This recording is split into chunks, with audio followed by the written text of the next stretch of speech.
સુરત શહેરના ભેસ્તાન વિસ્તારમાં નશાની હાલતમાં કાર ચલાવી મર્સિડીઝ કારને ટક્કર મારવા, દંપતીને ઈજા પહોંચાડવા અને હત્યાના પ્રયાસના મામલામાં ભેસ્તાન પોલીસે ત્રણેય આરોપીઓની ઘટનામાં ગણતરીના કલાકોમાં જ ધરપકડ કરી. પોલીસે સીસીટીવી ફૂટેજ, ટેકનિકલ સર્વેલન્સ અને હ્યુમન ઇન્ટેલિજન્સની મદદથી આરોપીઓ સુધી પહોંચવામાં સફળતા મળી. મળતી માહિતી મુજબ 31 મેની રાત્રે આશરે 1 વાગે અડાજણ પાટિયા સ્થિત ગાર્ડન સોસાયટીમાં રહેતા 30 વર્ષીય વેપારી સિદ્દીક સલીમ ચક્કીવાલા પોતાની મર્સિડીઝ કાર લઈને ઘરે જઈ રહ્યા હતા.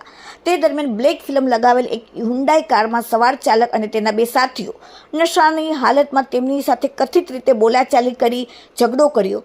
આરોપ છે કે ત્રણેય સિદ્દીકને જાનથી મારી નાખવાનો પ્રયાસ પણ કર્યો અને પોતાની કાર પૂરપાટ ઝડપે તેમજ ગફલતભરી રીતે ચલાવીને તેની મર્સિડીઝ કારને જોરદાર ટક્કર મારી હતી. આ અકસ્માતમાં મર્સિડીઝ કારને ભારે નુકસાન થયું હતું, જ્યારે સિદ્દીક અને તેમની પત્નીને ઈજાઓ પહોંચી હતી.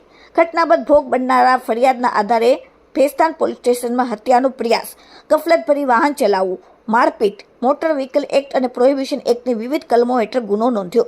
ઘટના સ્થળ અને આસપાસના સીસીટીવી ફૂટેજ તપાસવામાં આવ્યા તેમજ ટેકનિકલ પુરાવાના આધારે આરોપીઓની ઓળખ કરાઈ. પોલીસે આરોપી અકબર ઉર્ફે અકરમ અજીઝ શેખ, ધંધો વેલ્ડિંગનો અને રહેવાસી ગુલશનનગર હુસેનિયા મસ્જિદ પાસે ઊન ભેસ્તાન સુરત.